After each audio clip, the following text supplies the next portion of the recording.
Hi, I'm Mac McCarthy, and I help people with their breakups, limited beliefs, and issues overall. We're going to get into how does red pill hurt men. Doesn't mean it can't help men. It's an ideology at this point, I believe, which means that there's different versions of it. There's different people saying what it is, what it's not. It's taken a life of its own.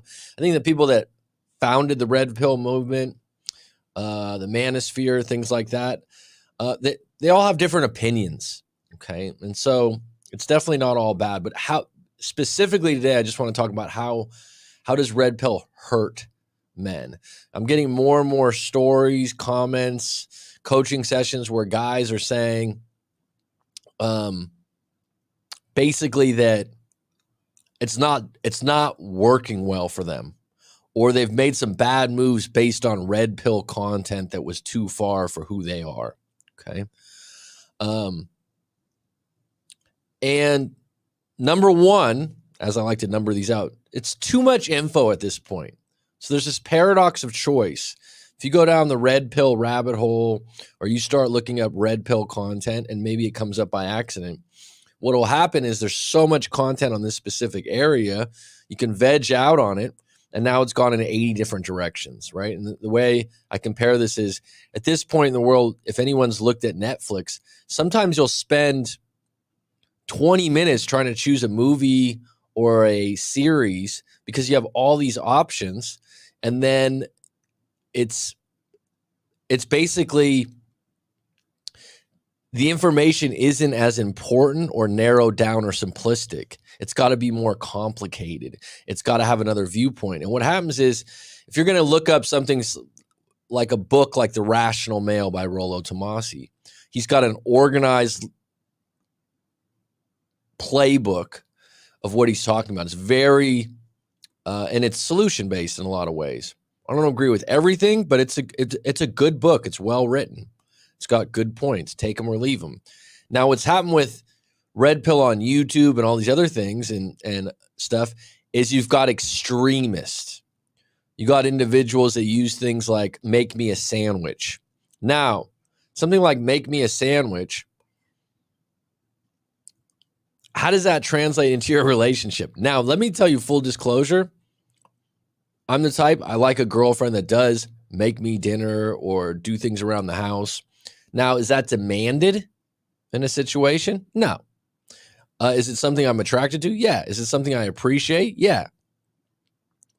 But the problem is now you got guys in the middle of relationships that they're pretty happy in, or they're not happy in, and then they go on this, and then you get 20 different viewpoints, and some of the material that's very popular is leading to my next point. The leaders have changed. It's becoming polarizing content. So polarizing content is content where you either hate it or you love it. It's extreme. It's the things that gets the most views, right? And so they create these situations, these comments, these opinions that are over the top, okay? That are extreme. All the while grabbing views, because that's what it does, grabbing eyeballs.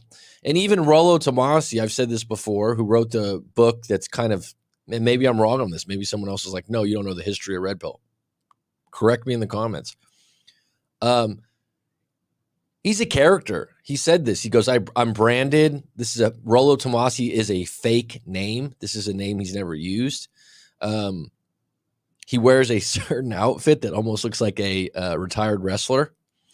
And when you look at it that way, they're not really looking at things in your best interest of breakup advice, because your best breakup advice, your best relationship advice is when you get advice where someone gets to hear about your individual life and who you are.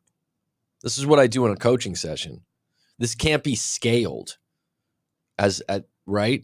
So when you're getting this information, it's just scaled advice for the masses, and it doesn't always apply to your relationship. And so if you implement it onto your relationship, make me a sandwich, and you don't even really want that, or it really didn't come out the right way, but you just saw it in a video, it can really hurt your relationship, right? Because you're overcompensating. You're doing something completely out of character. Number 3, many bitter men that haven't taken accountability for their situations have leaned on this as a crutch.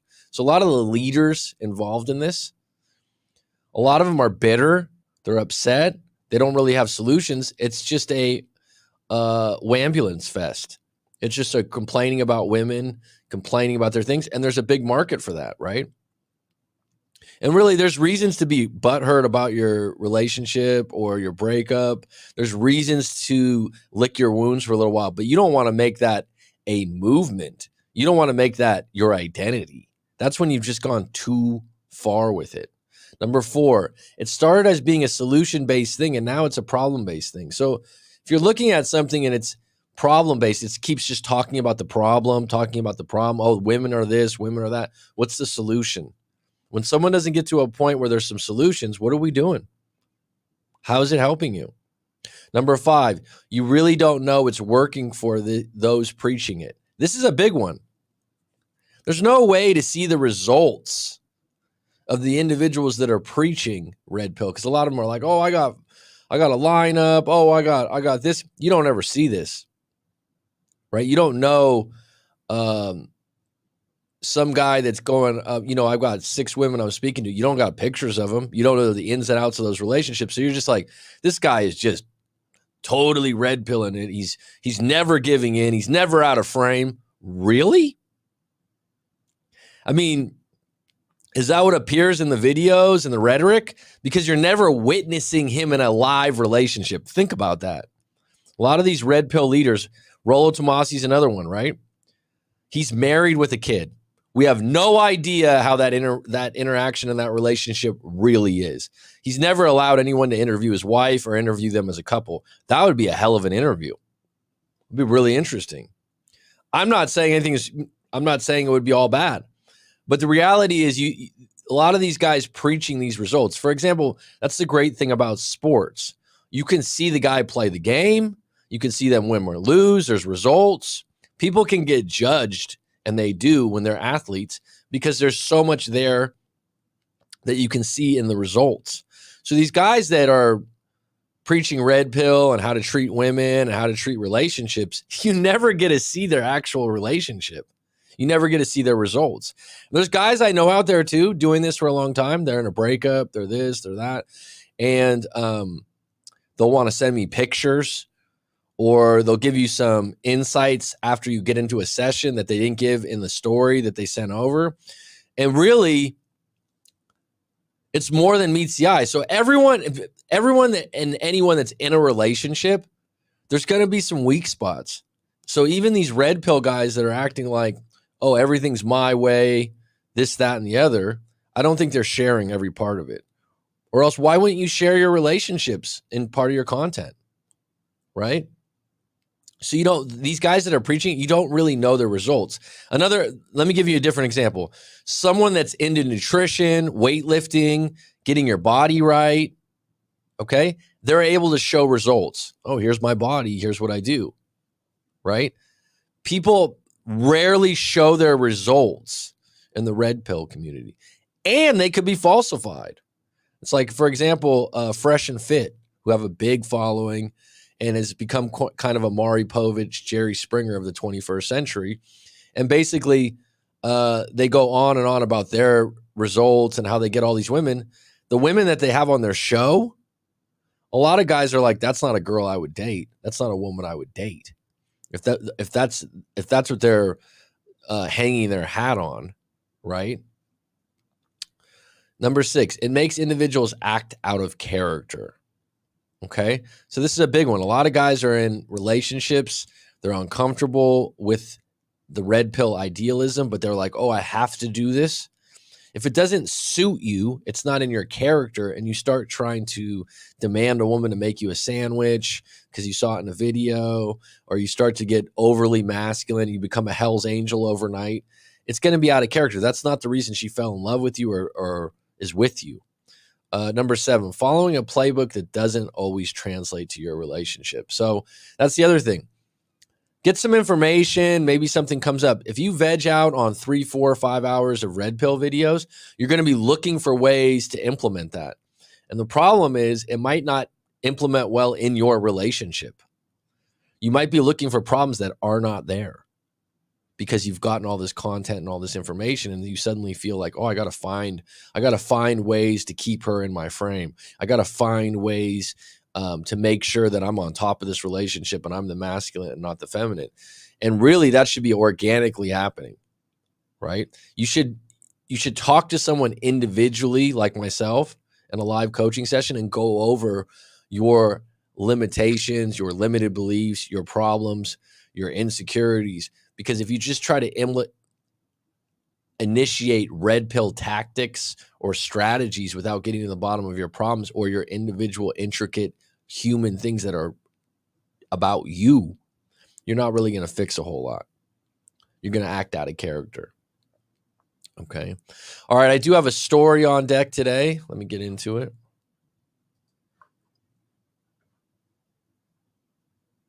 Let's see here. Hey, Coach, I heard you briefly mention your take on a live stream yesterday about red pill. I'll just say this. I honestly believe it cost me my relationship. I'm not sure how Rollo Tomassi keeps his relationship or wife with the kind of ideology he's now pushing. He could or could not. That's not being shared, right? That's not part of the story that's ever going to be shared. I'm not going to assume it works or doesn't work for him. He's married. He's got a kid. As far as I know, he doesn't want to share too many more details from that. Ironically, you're getting a lot of strategies, ways to deal with things, but you're not seeing that side, right? And it's really interesting because a lot of times from the outside in, we've seen marriages, we've seen individuals that are highly successful in the world that end up in divorce, right? So it would be incredible to be able to interview his wife and ask her his techniques and cult following really translate to how he treats her and what their marriage is really like. It would be an incredible interview. That would be very interesting. I would think that there would be some vulnerable moments where he wasn't just keeping her in his frame. I really loved his book, Rational Male, and got a lot from it. I would agree with that. Then I started following a variety of guys on YouTube, and that's when I went wrong. That's where I was constantly going and looking for shit tests, looking for ways to keep her in my frame. I was always tracking, am I masculine or not?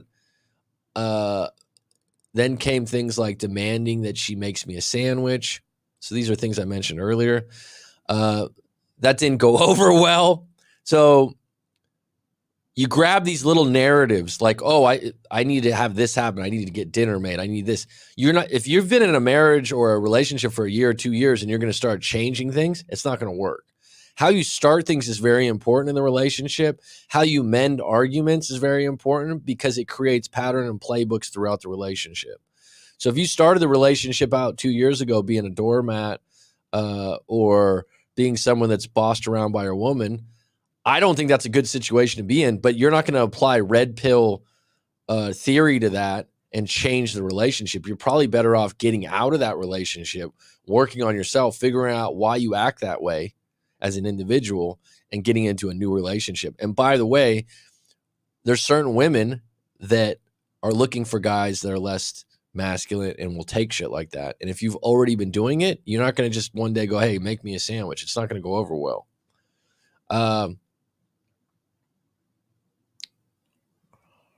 That didn't go over well. I also felt like at 28 years old, I should still be single, as the book says that you shouldn't get married till you're into your 30s. Again, this is a principle was discussed. He lived in LA. Rollo Tomassi lived in LA. He was in a I don't want to say rock band, some kind of band. And so he had a great roaring 20s. He said he hooked up with over 40 women. Says he never got an STD. And those are things that you could follow upon him. Number one, if you don't live in LA and you're not a part of a band and you didn't grow up in the same time he is, I don't know if you're going to have the same success if you live in Nebraska in a cornfield, right? So these are the kinds of things where you're like, oh, let me be just like him. Are you going to be able to be just like him if you're in the same environment doing a different kind of job or career? Think about that for a moment, please. So in believing that, I should be single. So once that seed got planted, oh, I'm 27, 28, I should be single. That's when the wheels turn and you start matriculating. How do I get out of this relationship? Now, it's very common for men in their 20s to be interested in sowing their oats and being with more women. The fact that this is what pushed you over the top because of someone else's story and success that they've put into a story form, this is where it can be toxic for you. So I'm believing that I really mucked up a good relationship with a good girlfriend. Now I'm back out there 6 months removed from a breakup I thought I wanted. I hit the ground running, hooking up with dating app randoms at a damn good pace. But none of them leveled up to the feelings and connection I had with my ex, and most of them are skanks. Well, that's a good way to put it. And just one night stands and casual relationships. But then there's these other ones that on the first date, they start talking about kids and a family. It's exhausting to date right now. It's like you have more options, but it's like there are too many options. All right, so this is your experience. You had to have it. You're 28 years old. You didn't mention how long you were in this relationship, but it must have been a couple years. You might have got bored. You might have thought you could do better. It's a classic case of the grass isn't always greener on the other side of the fence. And dating apps, and even if you hit the ground running, like you said, and you're like, I'm hooking up with women, I'm doing well. When you're with someone as your girlfriend, as your partner, whatever you want to call it, you're never going to recreate that situation by a dating app or in one day and one night. So that's why you're missing something here. But none of them level up to the feelings connection I had with my ex, and most of them are skanks and one night stands. But then there's these other ones that on the first date they start talking about kids and a family. It's exhausting to date right now. It's like you have more options, but it's okay. So I mentioned this. Now 6 months later, I feel like I've taken the wrong route, and I want to call my ex. We broke up because I told her that she wasn't committed to me enough. Then I wanted a girl that was all in with me, and that I was also suspicious of a guy she worked with and openly flirted with, but she never did anything with. Now, looking back, I think I was just projecting because I was just a massive flirt at my work and was definitely emotionally cheating on her. And as soon as we broke up, I hooked up with those women, which turned out to be bad situations. So again, so you got a lot of moving parts here. You can explain why you broke up. Number one, your red pill or the book or Rollo Tomassi sparked something in you that, hey, I should be living my 20s out, hooking up with randoms, and it'll be better. So you wanted to see what that was like. So you created a narrative in your head. You built a case, and this is what happens. You actually wanted to break up, but you needed a reason. So this guy that she's openly flirted about that you haven't really detailed, but you also told her that she didn't make you enough of a priority. The reality is what you really wanted to do is see what it was like to be single, hook up with these girls that you had been flirting with, and they didn't work out as good as you thought. You know, it's like going to a restaurant and going, oh, I heard that restaurant was really good. I'll never eat there again. The only problem is that the door has been shut on your other favorite restaurant. They were attractive girls, but had train wreck lives, and both were broke and liked to drink and party too much. Now I'm thinking it's been 6 months we haven't talked, but I just got word from a good friend of mine that she was seeing someone else, but it looks like the guy was in the military and has moved away. He said when he talked to her, she seemed sad and that she did ask about me, but she didn't hint anything of us getting back together. I'm wondering, is this a good time to call her? Well, if you've been apart for 6 months, you've hooked up with other women, you don't seem like you're desperately attached to her, you're the one that broke up with her, then you can call her, right? You definitely don't want to overcompensate, send flowers, send a letter, I want to get back with you. I mean, all you're doing is checking in. If she lives near you, the goal would be to set up going out on a date and seeing what happens. I know I was wrong. She was a really good girlfriend. I know her friends hate me and her family, but I just feel like, how do I approach this and still come off completely weak? I don't think you need to come off weak. You're the one that broke up with her. You've gotten some intel that says she's still single. If you call her up, just don't be attached to the outcome.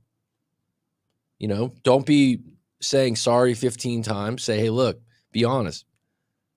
How have you been? What have you been up to? I've been thinking about you. Those kinds of things. Fine. If it doesn't go anywhere, or she's cold with you, she doesn't want to talk with you, accept it. Can you handle that? That's the whole problem when someone calls an ex. Can you handle them not being receptive?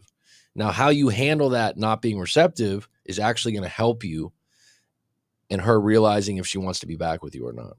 Do I got to admit I was wrong? I don't think you need to declare that from the get-go, but if you call her up and you guys start talking, yeah, eventually you would say, hey, look, I got it wrong, and I want to know if you want to go out this weekend. You don't want to get back together. You don't want them as your girlfriend again. You just want to go out again, have a new discovery mission, and start things over again. And have a good talk. How have you been? What have you been up to? How's work? Yeah, but if it does come up, don't make it a long, sorry, oh my God, I messed up. Oh, all these dating apps. Don't go into the dating apps or you've been hooking up and it sucks. Don't go into all that. Just go into, you know what?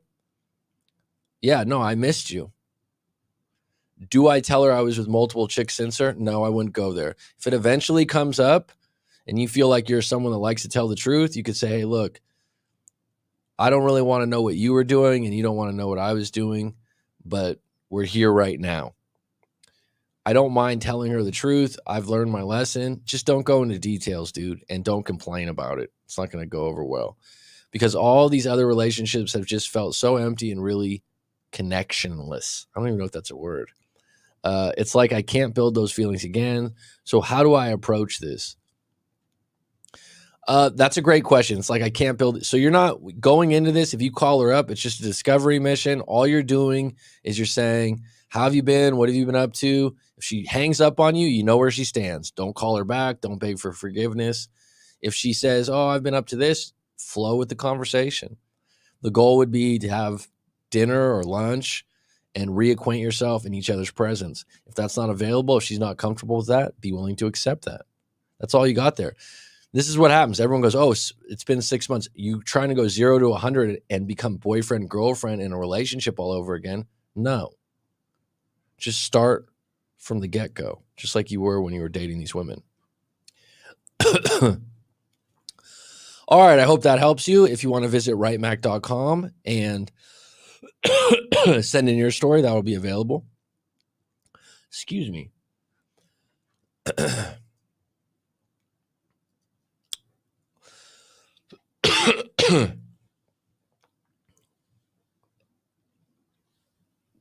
Rob, you just missed the story, my friend. But we just went over Red Pill today. And like I said, Red Pill has some good things to it, some bad things to it, like anything else, getting caught up in it.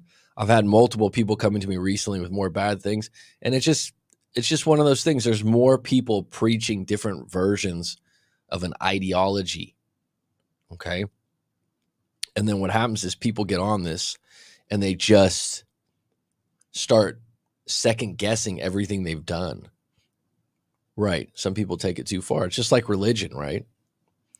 There's some great principles in religion.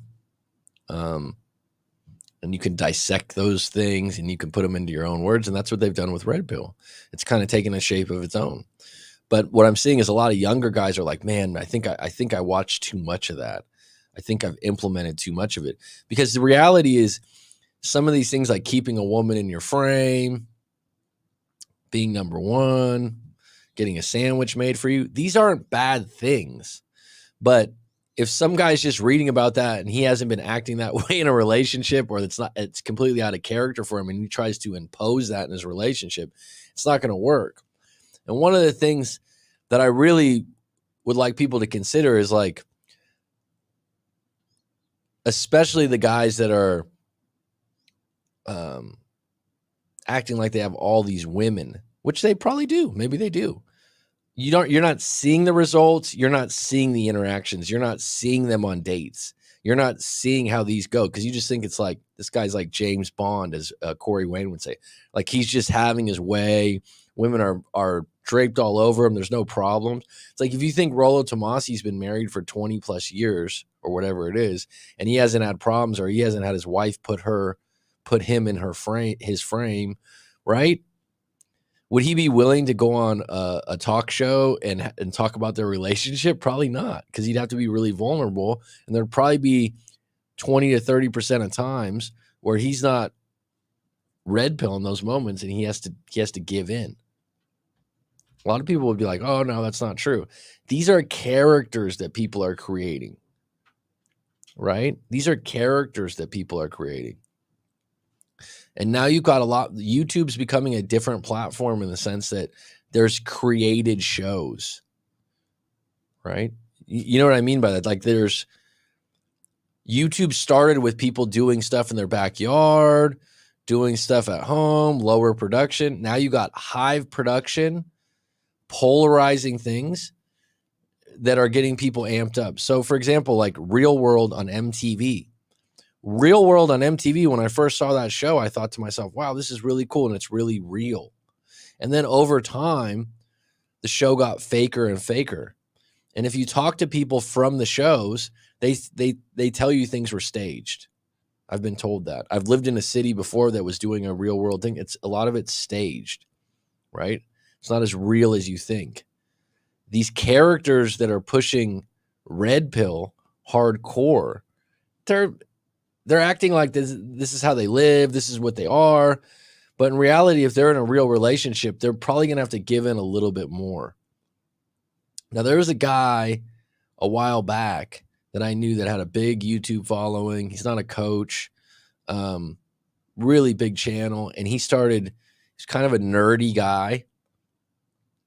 And he started following Red Pill and doing all these things. And it was really weird because his content took a change in his personality. And I had talked to him a few times on video calls, and he was bragging about all these women he got. It was just out of character. It's kind of like, really? Right? It's like Robert De Niro goes to acting like, who's a good, like Chris Rock. They're just polar opposite people, right? They're just different. And he was acting this way. And I lost touch with him, and this was years back.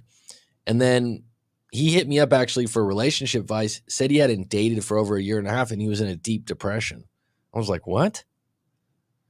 And he said that actually following some of these red pill things was over the top for him, and it had a lot of shallow relationships. And that's just what I'm finding. I think that there's some good things to him. I think the book Irrational Male is worth a read, and there's some good principles there. It's just gotten out of hand. And a lot of people need to trust themselves when they're in a relationship a little bit more and really delve into what their individual problems are. Your individual problems are really what you need to work on. Finding an ideology that's over the top to follow in your relationship, I don't know. How's it serving you? And that's where I get back to is some of these guys, it's just a rant. It's just a rant. It doesn't seem like they're happy or solution-based. It seems problem-based. Ducad, excuse me.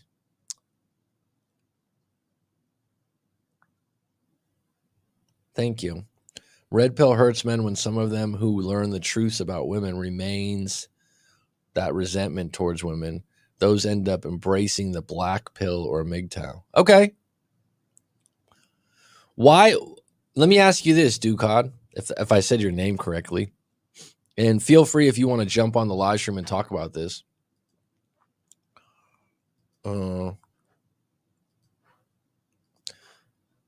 Why?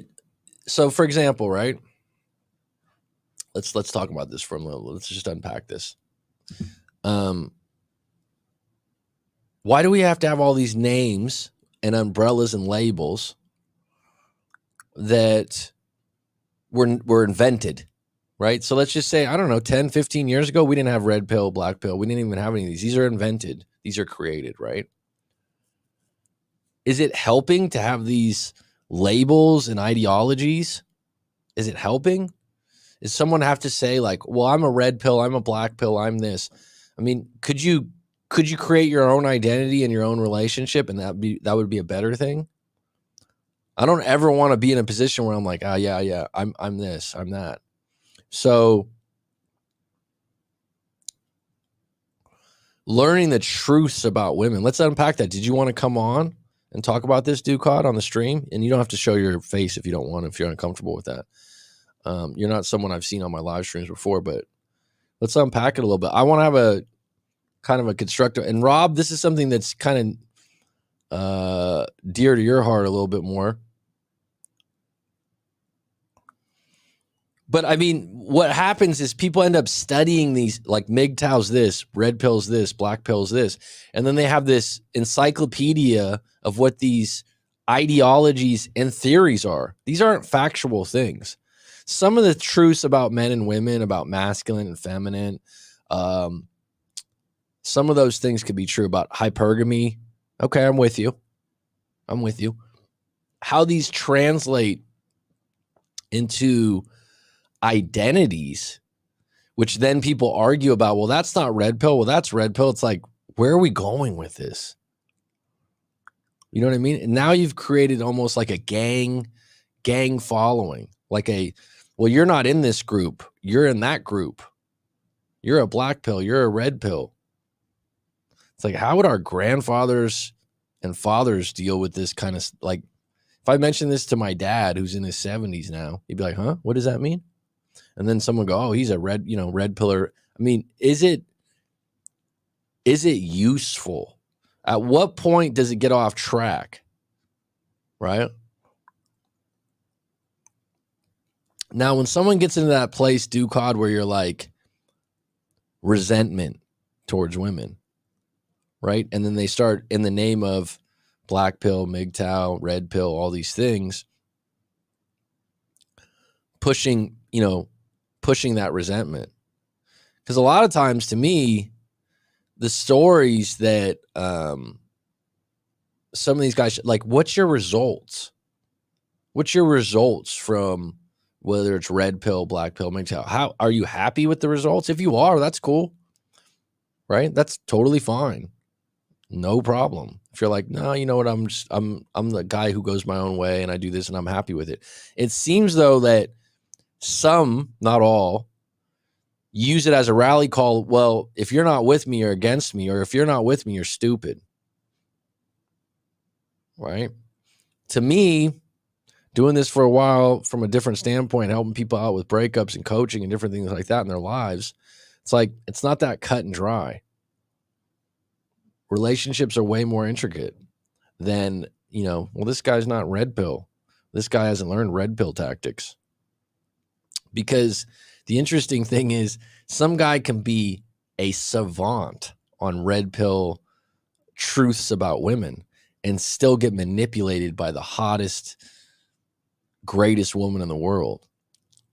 Because I've seen it from breakup coaching. There's guys out there that's like, oh, I've got it all. I've got money. I've got success. I know women. I had a lineup. I was spinning 5 plates before her, this or that. And the crazy thing is, like I said, this is one of the caveats about plate spinning. And I'm not against plate spinning. And just to reiterate, plate spinning means dating multiple women, right? Rather than one-itis. I'm not against that.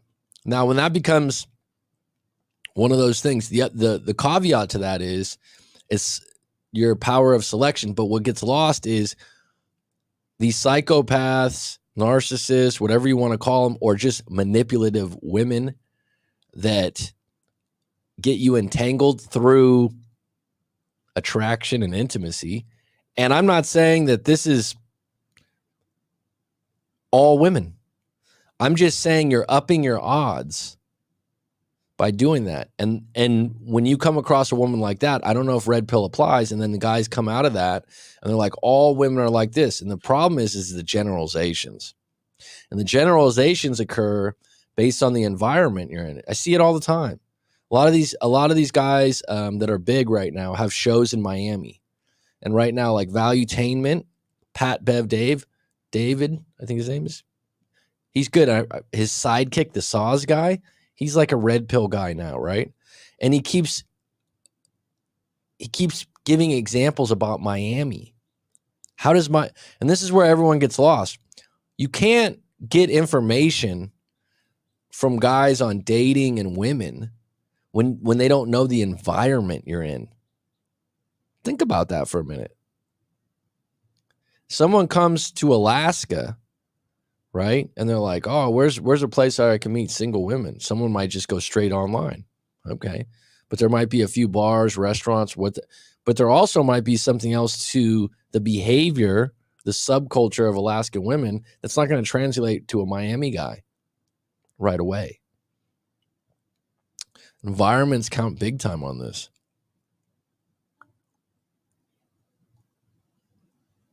It's not just one thing. Black pill is by far the worst one.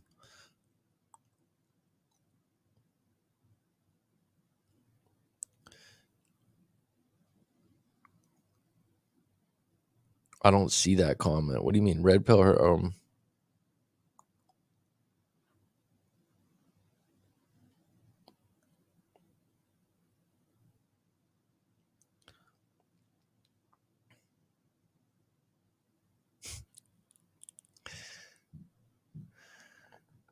I think it's interesting when people I'll explain the pills one day.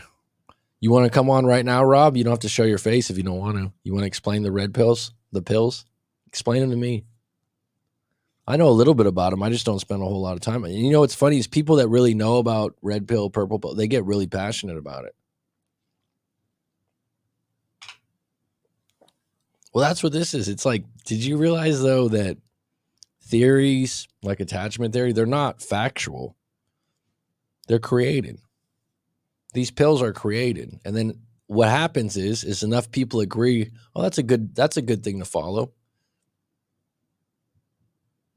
Okay. No problem, Robbie. Okay. I'll explain it one day. That'd be great. Ducod, would you like to come on and explain? What a night owl you are, Rob. You stay up that late and wake up. It's like, how many hours of sleep do you get at night?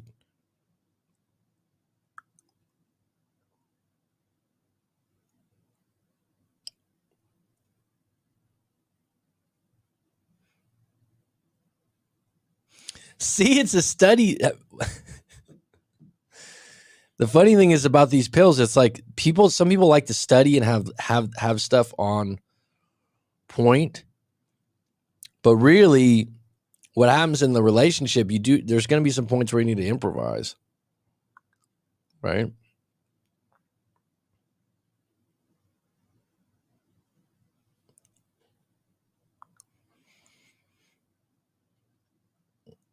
All right. Well, I'm going to keep this one short. There wasn't a lot of people on deck. Please put in the comments if you've got an opinion on this.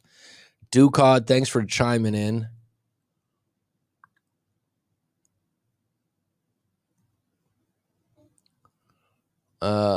Petty Betty, it's always a pleasure. Rob, good to see you, bud.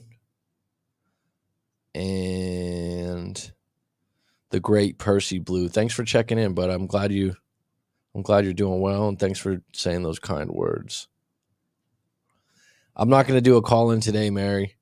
I think I'm going to keep it short. We only got 3 on deck. It wasn't a popular topic today, and that's okay. Take care, folks, and I'll be back on deck tomorrow earlier.